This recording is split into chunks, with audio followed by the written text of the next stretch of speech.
What's going on, Wolfpack? Welcome back to another episode of Market Watch Mondays. I'm actually recording this episode for the second time because I'm an idiot. I didn't turn on my mic for the first recording. So you're going to get take two here. Hopefully better than take one. Hopefully still one of the best shows you're going to see. But I'm tired. Just got back from vacation from Maui. Flight landed, pretty late at night. So that's why I'm recording late on Sunday, trying to get it out still for the regularly scheduled time, which is 2 a.m. Pacific time, my time, 5 a.m. Eastern, for all y'all folks out there that are doing the early listen, even though it's Memorial Day. Hopefully you guys don't have to work. If you do, hope this episode helps. All right, so first thing back is what I'm working on here. Back to the grind pretty early. Like I said, this is going to be like the first productive fantasy football thing that I'm doing since touching down. Because I haven't missed an episode. I haven't missed an episode of Market Watch Mondays yet, regardless of sickness or health. So I don't plan on doing that either, just because I got back from vacation. So we're back in the shop, back in the HQ, not the HQ, I guess the satellite office in California for Big Dogs Entertainment for you guys. And I got a few topics I want to cover today. If you guys have been following me on Twitter, you would have seen, one, I was on vacation, but also I was on Twitter doing the old Bird app things, going back and forth with folks. Talking shop. Even though I was on vacation, I was still, fantasy football is a pretty integral part of life. So still on there debating with folks about useless, funny things. So I'm going to bring some of those discussion topics in here to help you guys determine some more actionable stuff for you guys in your fantasy leagues, but also just to cover my basis and talk about the things I want to talk about from a strategy perspective to hopefully help you guys continue to dominate your leagues. Before we get started, as always, I'm the host of the show at Mike Meal with 2 P's on Twitter. And if you guys are part of the Patreon already, thank you. If you aren't, come check us out, patreon.com/ourpack. It's one of the most engaging dynasty communities that you will find out there. A lot of like-minded individuals like me. We're constantly debating strategy, debating players. You'll get all my ranks in there depending on what tier you're on as well. So like I said, if you are a hardcore dynasty gamer that is trying to take your game to the next level and really involve yourself and, involve that like game theory and strategy aspect component that I harp on so much, this is probably the best community for you to do that. So hop in there, discuss with us. But now for the main show that I'm doing now, like I said, for the second time, sadly, but happily also for the second time. Hopefully I can make it better than the first recording. But again, before we get to the main content, you guys know what time it is. It's time to hit the intro.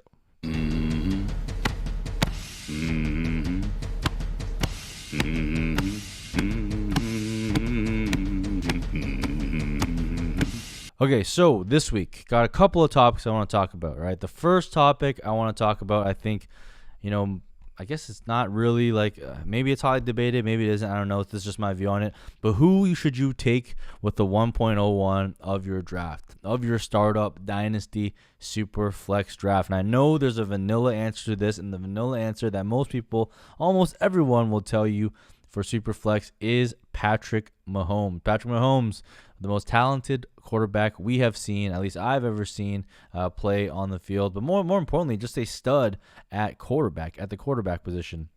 He basically, I think, the most comparable player to Patrick Mahomes right now is basically Aaron Rodgers in his prime, right? Aaron Rodgers in his prime, if you think about it, it's not like he finished as the quarterback 1 every single year, but he was basically top 5, so range of outcome for him was very safe. If his floor is a top 5 quarterback and the ceiling, we all know, obviously, is the quarterback 1 overall, as he's shown already.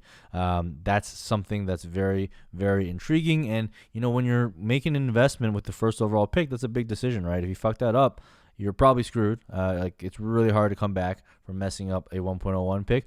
But you want to get something that's secure and, is a good return on your investment. And, from that perspective, there's really no knocks, right? There's no knocks against Patrick Mahomes. He is a stud. He will give you the longevity. And more importantly, I think the reason why I have him as the 1.01 overall is because he provides you that flexibility, right? I'm always always stressing about flexibility in your startup drafts, especially early on in the draft. I value flexibility above all else. What I mean by that is the flexibility to go all in to win, the flexibility to wait it out to see, how your other league mates are doing before committing to anything. Basically, the flexibility and the option value to do what it is you see fit for your team and be able to make those decisions on the fly. That's what Patrick Mahomes gives you, right? He is the most flexible asset because he has longevity. He's a quarterback, right? He has the long-term contract. He signed the biggest contract we've ever seen. So he's got his job is secure. They're obviously committed to him. The franchise is built around him, as they should have built around him. They've obviously, O-line was a problem. What do they do this offseason? They spend all their money to get the O-line fixed for Patrick Mahomes to protect their top assets. So it makes sense that if an NFL team is doing it, it makes sense for you guys to do it as well in your Superflex League to make Patrick Mahomes that cornerstone of your offense to build around. And that's all fine, right? That is a very legitimate option, and that's why he is my 1.01 my ranks. But if you guys follow me and understand my ranks, I work more within tiers. I care about tiers more than I care about the actual ranks themselves. And there are two other players, but I think going forward, it's probably going to be one player the more I think about it. There's one other player that I have in the same tier as Patrick Mahomes, and no, it is not Josh Allen. No, it is not Kyler Murray. It is not another quarterback. It is Christian McCaffrey, the game-breaking player in terms of a points-per-game basis, in terms of his impact on you as a fantasy gamer and his impact on your win column, right? If we look at a Christian McCaffrey, he is absolutely a stud. And to me, he is the only other option at the 1.01 position, depending on what you value in terms of your flexibility. And the reason why I like him this year even more is because a lot of people don't have him there, right? Many people are taking Josh Allen ahead of Christian McCaffrey. If you look at some of the safe leagues data provided by the ffengineer.com, shout out to him, really cool guy on Twitter, also really cool real money ADP database that you can pull off of from safe leagues. Christian McCaffrey is going not 1.01, not 1.02, but probably closer to that mid-first range, like 1.04 to 1.08, depending on what you've seen. That's basically what I've seen as well from him, and I personally don't understand why that's the case. And I guess I understand because, Dynasty, even though you're supposed to be long-term thinking, it's still very much of a what have you done for me lately. And obviously Christian McCaffrey last year was hurt, so he didn't really play for most of the season. So those who picked him early likely got burned. But, man, I'm going right back to the well because the per game advantage that Christian McCaffrey offers is astronomical. If you're looking just purely from a contribution to your wins column perspective, Christian McCaffrey, by all means, has a much larger impact on your wins than Patrick Mahomes. By nature of the position being very violent, he just doesn't have the same shelf life, or we don't expect him to have the same shelf life as Patrick Mahomes. Now, am I willing to make an exception for Christian McCaffrey? You guys know this. I absolutely will, because I think he is a generational fantasy asset. I'm not saying he's a generational player. Maybe he is, actually. He is that good. But in terms of fantasy, this is someone that only comes around once every few years. He is that LT, LaDainian Tomlinson. He is that Marshall Faulk in terms of his ability to play in the receiving game and the ground game, and just being a true absolute bell cow and providing you that upside. To remind folks, Christian McCaffrey, in the 3 games he did play, he averaged 30 points per game, right? And that was, you would think, hey, maybe that's small sample bias, right? But if we go back to 2019, what did he do? 29.5 points per game. And if we think back, Alvin Kamara put up that 60-point per game, right? Or 60-point game in the championship week. Dalvin Cook was winning you week by week until he got hurt. I missed a couple of games in between. But he was an absolute difference maker. Those guys were scoring you 24 and 25 points per game. So Christian McCaffrey was scoring 5 points more than those guys. And those guys were absolutely league winners for you last season. So the impact that Christian McCaffrey has is astronomical if you compare it to not only the elite, but if you start comparing him to low end running back 1s and running back 2s, the gap is so wide. Whereas if you look at a Patrick Mahomes, for example, he had a pretty good season, not a magical Patrick Mahomes season, but on a points per game basis, there was about three other guys that were kind of scoring at or around him, and then other guys, another 3 or 4 guys that were basically 1 or 2 points per game away. So if we're looking at a Patrick Mahomes and his impact on your ability to win, he was definitely elite, right? But he's not head and shoulders above everyone else. Like I said, the beauty of Patrick Mahomes is that his floor is basically a top 5 quarterback finish on any given year, right? But his ceiling is obviously quarterback 1. So that's a very, very good range of outcomes. But CMC, like, his floor is also like probably a top three running back, right? But his ceiling is so much higher. Like, even though he's running back 1, his running back 1 finish means like so much more than even a Patrick Mahomes like cute quarterback 1 finish. Or, last season it was Dak Prescott, for example, on a points per game finish. But the gap between the quarterbacks is much smaller than when you look at the running back position, and there's also less of the running backs go around. So scarcity plus the points per game advantage is really what sets Christian McCaffrey apart. So the downside is if you go Christian McCaffrey early on in your draft, then you're basically committed to win now. But that doesn't mean you have to sell your entire future, because like I said, there have been, you can see Christian McCaffrey falling into like the 4th or 5th pick, and then there's a chance for you to swing back around and grab like an Alvin Kamara and open up your draft with like CMC plus Alvin Kamara, which is a really, really strong open for a win now team, and you don't have to sell your future to do it. Like, if you think back to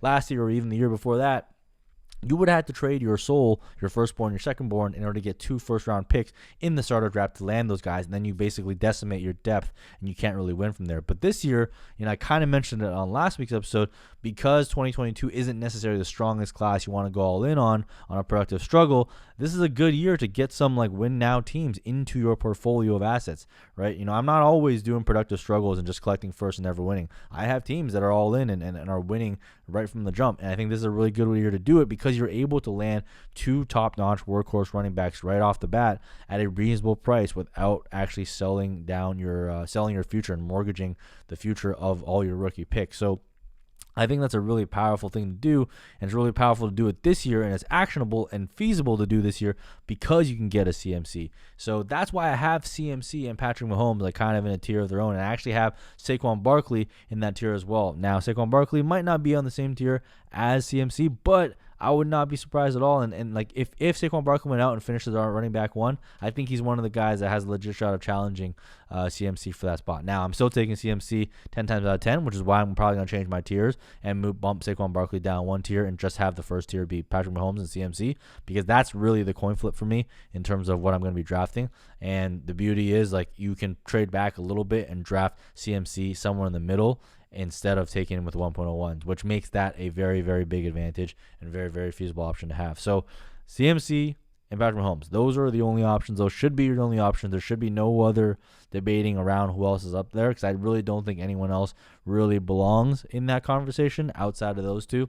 Now, I know, I'm not saying people are fading Christian McCaffrey at all, because he's still like the dynasty running back 1 by ADP, but I do still see a lot of legitimate discussion of like, hey, like, should that be Jonathan Taylor because he's younger? Is that Saquon Barkley because he's still a god and he's 1 year younger? Is that, Alvin Kamara? There's a lot of legitimate debates going on. Personally, I don't think there's too much to debate here. It's CMC. He's an absolute god. He's a generational type fantasy asset. You got to just take advantage and hop on that train and ride him out and ride out as many wins as you can on the backs of Christian McCaffrey for now. So that's the first topic I want to cover. The second topic is kind of related to the first topic, right? You heard me talk about points per game, and I put out a tweet where basically I'm saying like we need to like normalize using points per game as a way to, quote fantasy finishes. When people say like, oh, so-and-so was running back 1, so-and-so was running back 2, like, to me, that should always be based on a points per game basis with a minimum game threshold applied. Whether that's 8 or 10, we can debate that all we want, but personally, I think anything above 8 is fine, because that means they played a majority of the season. And the reason why I think you need to use points per game is because that's what actually shows their contributions to your team on a week-to-week basis, right? And people complain like, oh, well, like, if players miss games and they get injured or whatever, they're not doing anything for your team. That's true, but you're also not starting a 0, right? When you see someone get injured, when you see a CMC go down, right, or a Devontae Adams go down or miss a game, you're not literally leaving that spot open. You're finding another replacement level or another player. Hopefully you have depth in your team to fill in those points. So a better comparison would be to like take like the average replacement level player and insert those points in for the games those guys miss, and then compare that to a player who played a full 16 games. But that's way too freaking complicated. No one wants to do all that backwards math. It's a lot of pain in the ass and not for much gain. I think points per game basically gets us 80% of the way there with 1/5 of the work. So that's why we should be using points per game.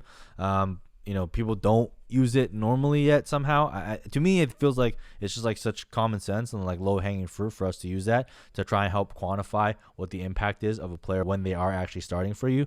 But, I still see it all the time. People go on and say, oh, so-and-so was a top 10 running back. Ezekiel Elliott was a top 10 running back. He finished top 10 last year. And yeah, he did. But if you had Zeke on your team, there's no way in hell you can sit here and tell me that it felt like he was providing you top 10 running back contribution. And when you look at it on a points per game basis, he absolutely wasn't. Running back 16 on a points per game basis, only giving you 14.9 points per game behind David Johnson. David Johnson, who everyone and their moms wrote off as a bust and a washed up running back, gave you more points per game contribution than Ezekiel Elliott. The difference being David Johnson only played 12 games and Ezekiel Elliott played 15 games. But for those other 3 games, he was basically giving you mid running back 2 replacement level. And honestly, those points per game are actually being carried because he only scored most of his points in the first couple of games that Dak was healthy. After that, he was barely startable. There were games where Zeke was putting up like 7-8 points.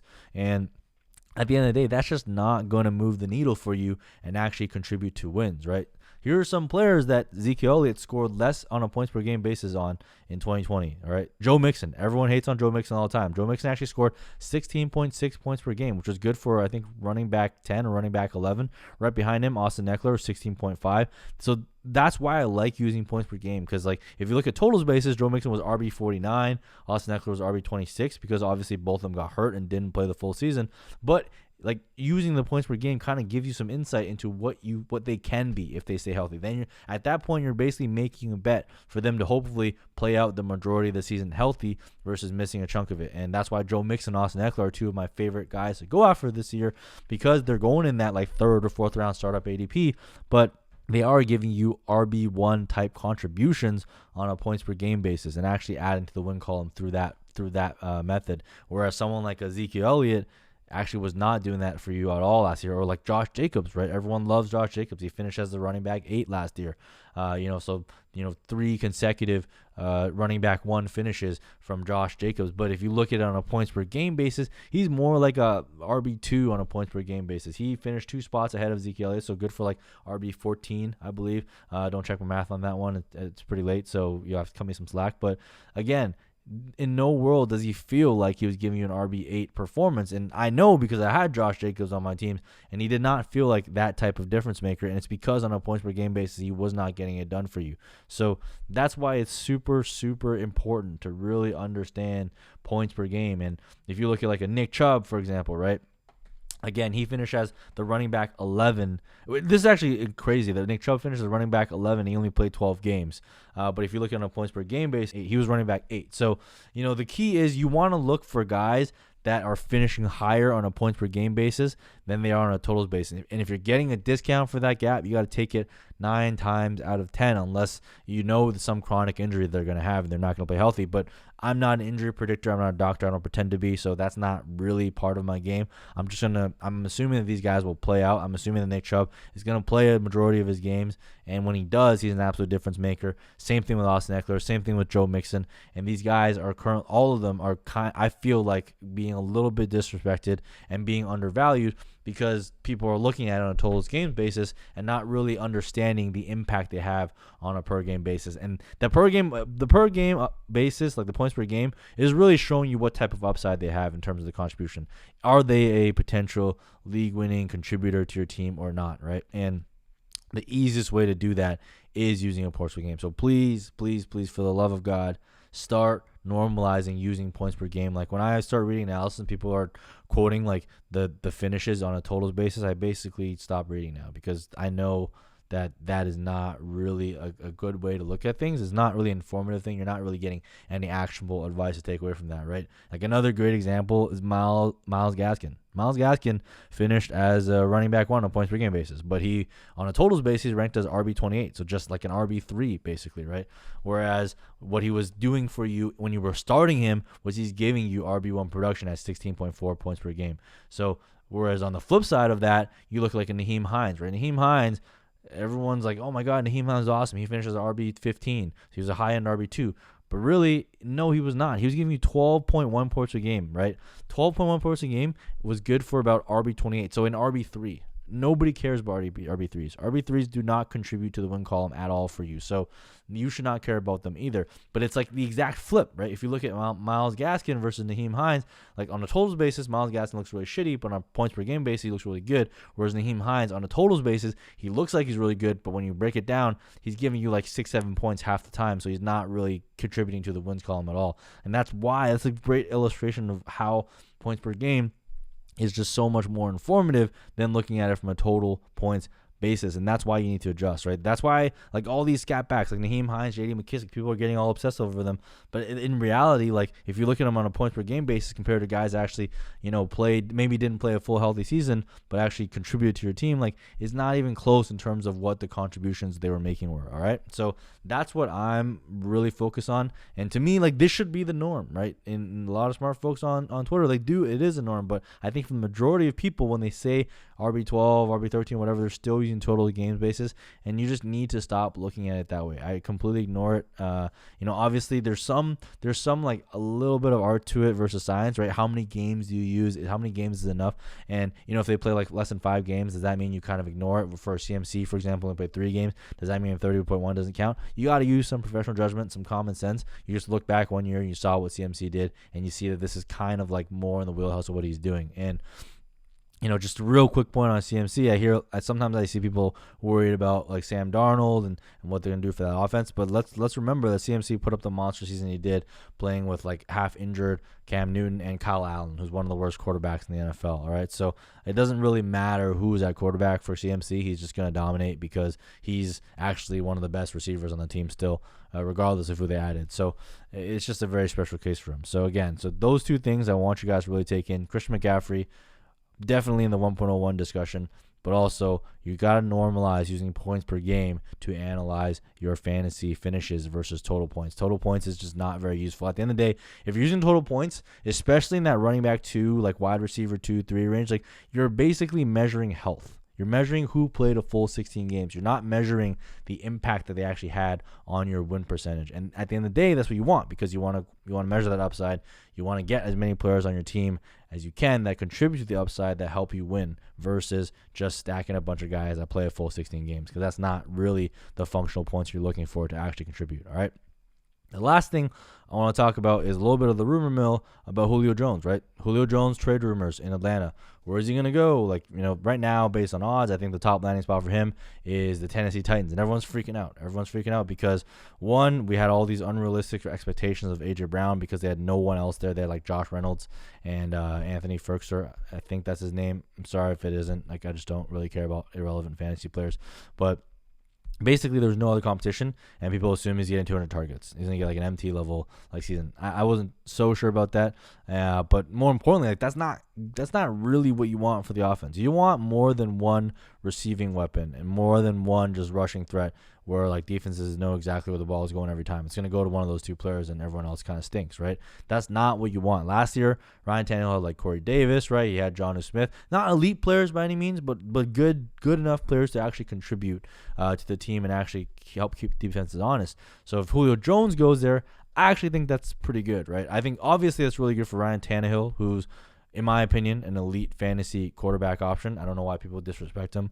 I think they're just still cannot let go of their priors of what they held on to in terms of Ryan Tannehill in Miami, and they're just like unwilling to let it go. Like, Ryan Tannehill is only 4 months older than Russell Wilson, all right? And he's put up, back-to-back quarterback 1 finishes, and I think he's going to do it again this year, especially if Julio Jones goes there. So that's really good for Ryan Tannehill if that happens. But I think the most interesting discussion is, like, would it be bad for, like, Derrick Henry? No, of course not, because adding a Julio Jones type talent to your offense is good. I like it when, teams add offensive players to make their overall offense better, because, one, it means better quality of targets, more trips to the end zone, more scoring opportunities, just good for the offense as a whole to keep drives sustained. So that's what Julio Jones brings for you. And the last one is, like, people are freaking out about A.J. Brown. They're like, oh my God, he's not going to get wide receiver 1 targets. He's not going to get the monster target share that we wanted him to get, and that's bad. Now, might he get like less target percentage than without Julio Jones? Yeah, most likely he will, because Julio Jones is actually good. But the quality of targets actually goes up. And also, when you add someone like Julio Jones, I think the overall passing volume also goes up, because Julio Jones is someone that goes out there and creates his own targets. He creates opportunities. He sustains drives for the offense. He sustains drives for everyone else, which means more opportunity for A.J. Brown as well. Now you don't have a case where all they have to do is put a cornerback and a high safety over top to bracket coverage on A.J. Brown. You have to actually keep the defense honest, because you have another legitimate threat at wide receiver in Julio Jones. So, and then lastly, like, I think it's really good for someone like a young and up and coming future, potential top best wide receiver in the league in A.J. Brown to learn from one of the greatest to ever do it in Julio Jones. When it's all said and done, Julio Jones will be one of the greatest wide receivers to ever play the game. He has proven that from an efficiency standpoint ever since he basically stepped on the field. He's been incredible. So I think that's just like a really good, qualitative thought, is that, Julio Jones is going to teach this young guy like how to be the dominant player that he was. And I think that's a very powerful tool, underrated and not really talked about enough. And then, I hear a lot of like, how like, oh my God, like, Julio Jones, there's not going to be enough target volume for both these guys. But that's just not really how it works, right? Like, good players, elite players, create their own targets. They earn their own targets, right? Someone like Julio Jones if you add someone like Julio Jones on your team, you're naturally going to have more targets and better targets than if it's just Josh Reynolds there catching the ball, right? That just makes sense to me from a common sense perspective. That's just how it should be. So I'm not that worried. I think this is a team where Julio Jones and A.J. Brown can coexist, right? It'll still be a very concentrated target distribution, because you still only have two good players in terms of guys that can actually threaten the defense. Other guys are just kind of role players and plug-ins and jags. So it's possible, even in a lower passing volume offense, you can still get two very productive assets. Now, is A.J. Brown going to get 200 targets? Probably not, but I didn't think he was going to get 200 targets anyways. It probably just meant that, they're going to spread it out amongst shittier players, whereas now it's going to be more concentrated between the two of A.J. Brown and Julio Jones. So at the end of the day, I don't think there should be any panic. If there's any sort of like negative price reaction on A.J. Brown because of Julio Jones going there, if he does go there, just jump on it, because it's just easy. Like, when you go after talent at the wide receiver position, it's just the easiest thing to do, because talent will always win out and solve out all the problems and get the opportunity and create the opportunity for themselves. So please do not fall victim. I've seen it in DMs. I've seen it on Twitter. People have asked me already, like, hey, should we be trading out of A.J. Brown now because of this Julio Jones? Like, no, you shouldn't. Julio Jones is still 32 years old, right? Maybe he has a couple good years left. He just wants to go for a contending team. After that, it's A.J. Brown's show. And even with Julio Jones there, it's still going to be A.J. Brown's show. Like, at this point, like, A.J. Brown is that dude, right? He's going to be a top wide receiver. He already is a top wide receiver from a fantasy perspective, but he's going to get there from a real life perspective as well. And having Julio Jones there is just going to help them. But eventually, Julio Jones is going to, Father Time takes all, right? Is he going to have a Jerry Jones type career? Or sorry, not Jerry Jones, Jerry Rice type career? I don't know. People are like, show me the last time a 30-year-old wide receiver switched teams and was relevant. And I point to examples like Randy Moss, right? Terrell Owens and Jerry Rice. And people are like, well, that's stupid because you're only comparing them to Hall of Famers. But guess what? Julio Jones is a freaking Hall of Famer, right? He's, like I said, when it's all said and done, he is going to be one of the best to ever do it. So you're not going to be able to find comps. And it's not fair to try and comp him like shitty players that switched teams and didn't do well, because he's not shitty. He's an elite level talent. He's a generational talent at the position. So when you compare him to other players, it better be other generational type talents at the position as well. So I think Julio Jones can switch teams and succeed and excel. So I wouldn't really panic button sell Julio Jones either. I talked about this last week on the pod, but there's a value cliff and a production cliff when it comes to the age of players. And Julio Jones, his value cliff was 4 years ago, right? That ship has sailed. So if you're trying to still sell high on Julio Jones, keep dreaming, because that's not going to happen. It's going to be very hard in any competitive leagues to try and land a first round pick for Julio Jones, because he's old, right?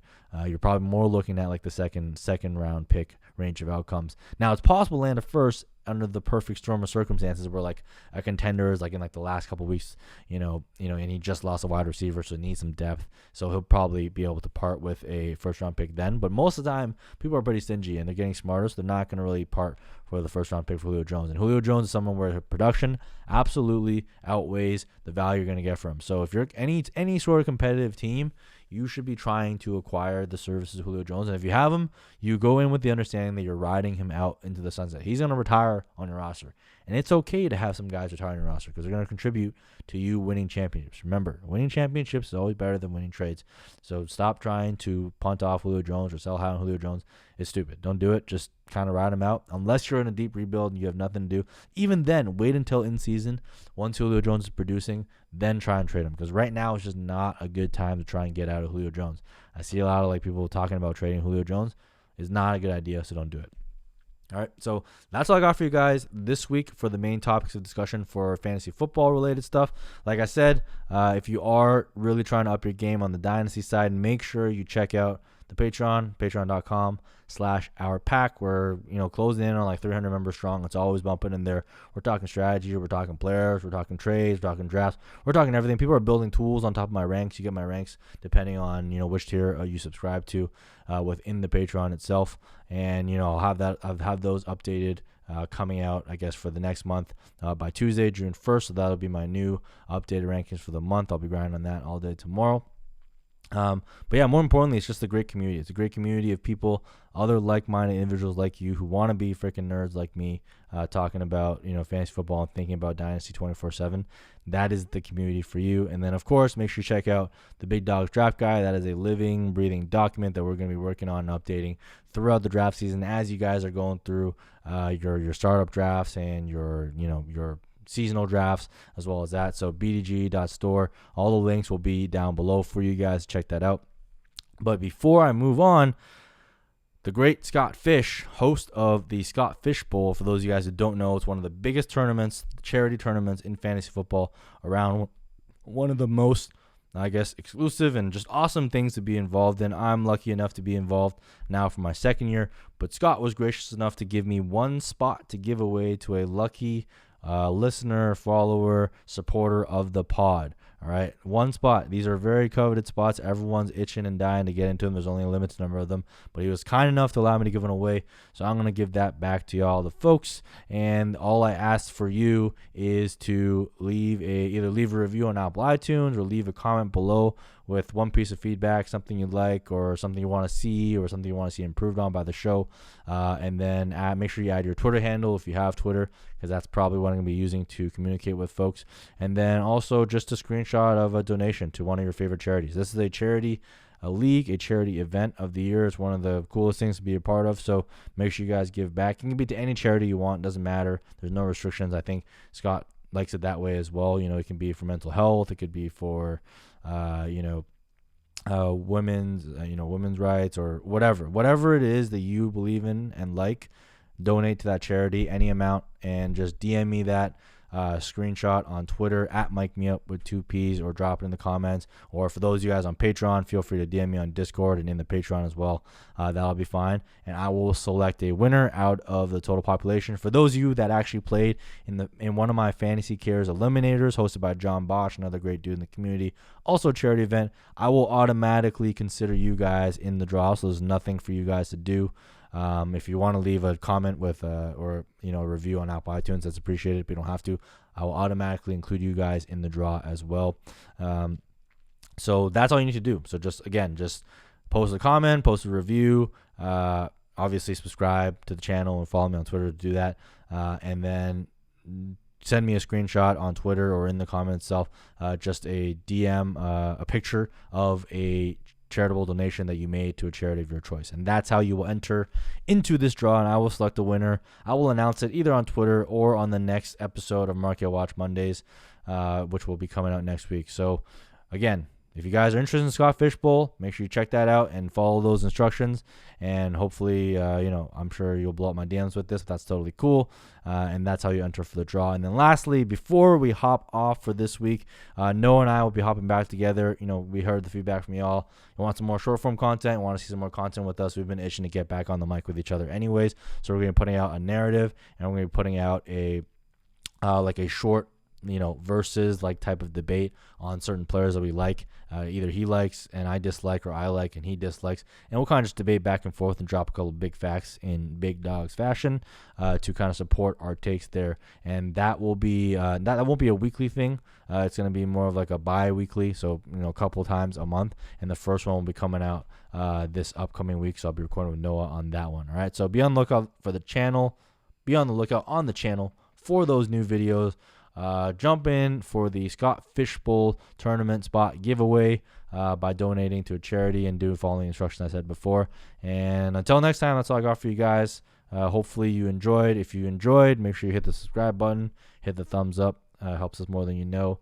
And then, obviously, I'll see you guys next time on another episode of Market Watch Mondays. All right, I'm out. Peace.